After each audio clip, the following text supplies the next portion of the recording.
পশ্চিমবঙ্গের একটি ছোট গ্রাম ছিল, নাম চন্দনপুর। শান্ত, সুন্দর আর সবুজে ভরা।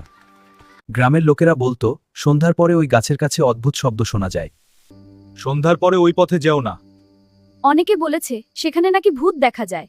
আমার বড় তো ওই পথ দিয়েই বাড়ি আসে। আমার খুব চিন্তা হচ্ছে। আমাকে একা ফেলে যাস না।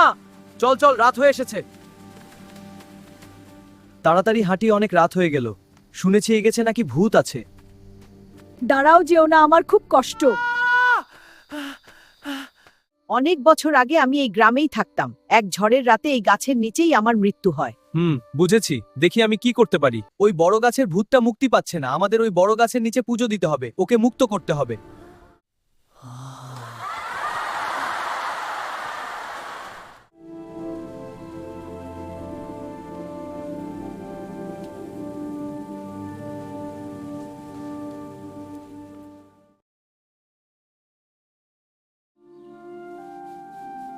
আমাকে চিনতে পারলে আমি সেই যাকে তুমি মুক্তি দিয়েছিলে। চলি বন্ধু, আবার দেখা হবে।